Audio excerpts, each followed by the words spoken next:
Hi, it's Sandy Wyllie.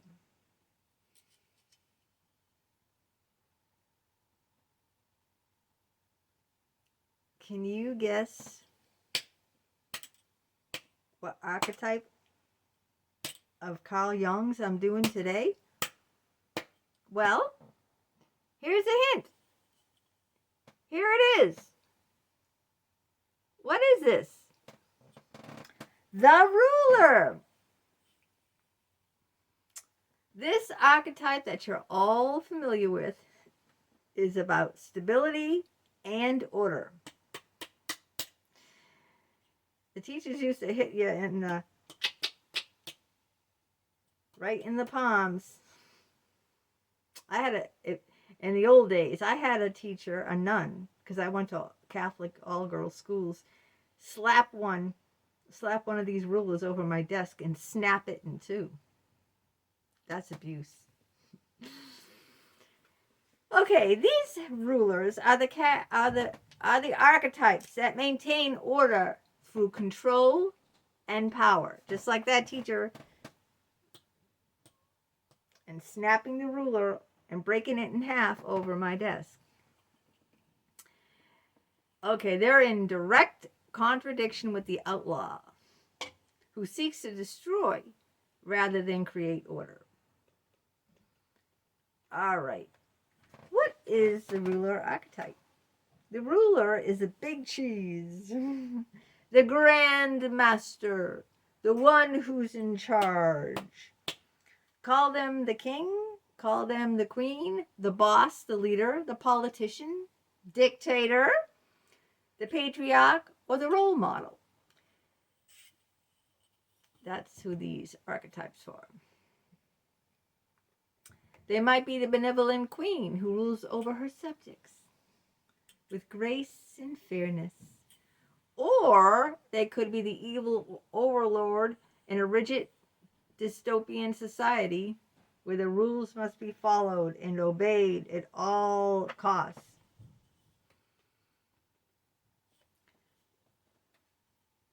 Now, let's look at what do these ruler archetypes do. They might play a passive role rather than being the driving force. Or, like a good example of that would be Mufasa on The Lion King. I did mention The Lion King before. How many of you are Lion King fans? I love The Lion King. I think I mentioned this in another video, that I not only saw the movies, I went and saw the play live with my son, with Austin, when he was small. We went there in Boston in one of the theaters. I forget, which theater it was. One of the theaters in Boston. And we saw the play. We saw it live, The Lion King. Now, Mufasa wasn't around long enough to have much impact on the overall story. But his presence, his ethics, and his morals helped guide Simba's actions and defined the type of world his pride wanted to be in. Now, benevolent rulers. Benevolent rulers serve the greater good and are concerned with the community as a whole and how it operates.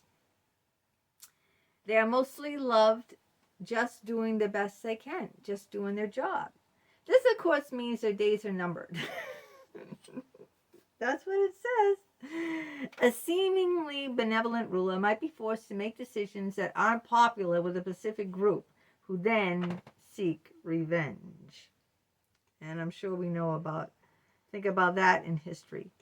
Benevolent rulers often find themselves at the hands of assassins or the coup, where their power is lost, and therefore order is lost. After all, if their power is absolute and everyone is reasonably happy, what kind of story would that be?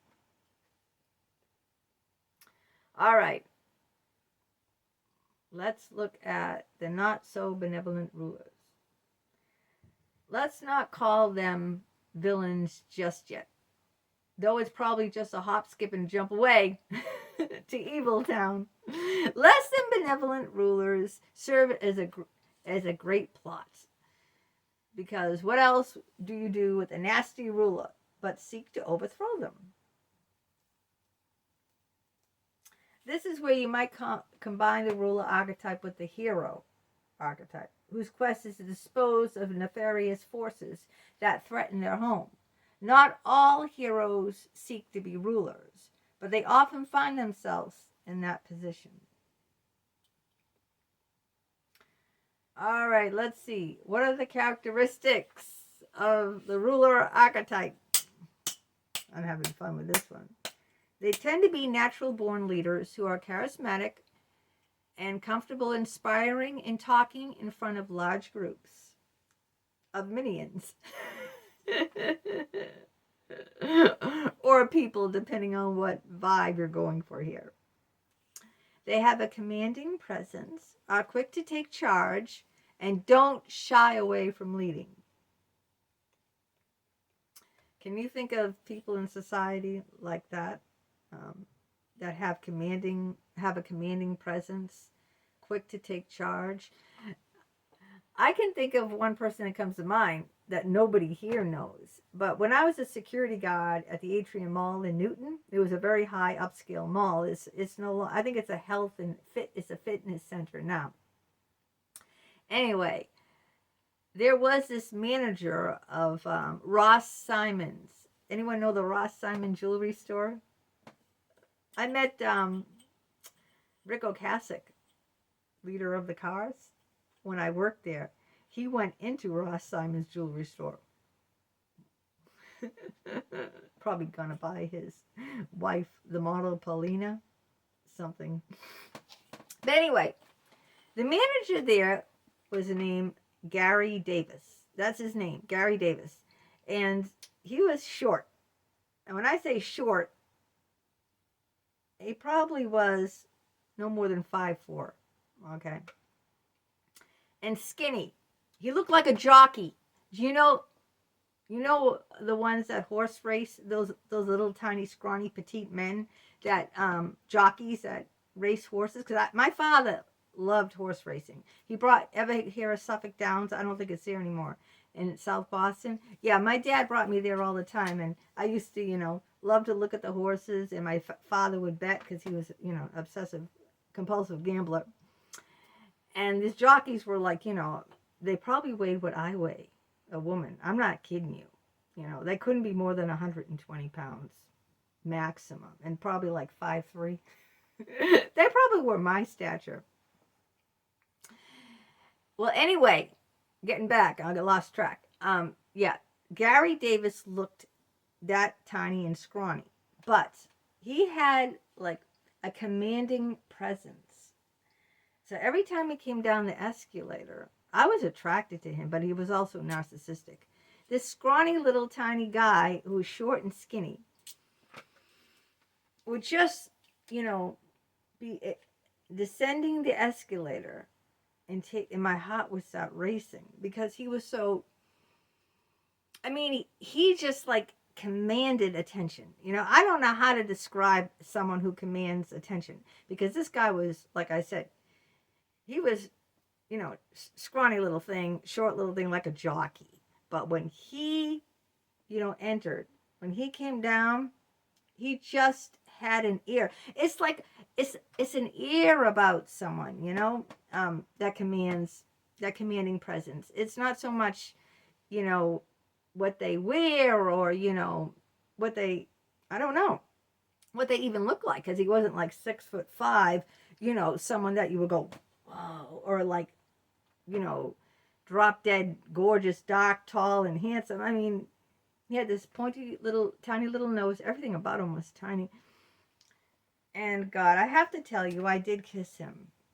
Okay, this is my confession. I didn't even plan a confession here. We had a little flirtation, shall we say, going on. And my husband worked in Borders, the bookstore there. My husband worked in Borders. I was a security guard at the mall. And Gary Davis was the manager of Ross Simon's. And we used to neck out in the hallways, and that's all we did. He asked me out on a date, and I declined because I talked to him a couple of times, and through a couple of conversations, I figured out this guy is narcissistic. I am not going to mess with him. So that was the end of it. It was just like a little flirtation. That's all. But when I was reading this about a commanding presence, that's what popped right, that guy popped right in my mind. Now, they place value on status, prestige, and image, going back to the ruler archetype.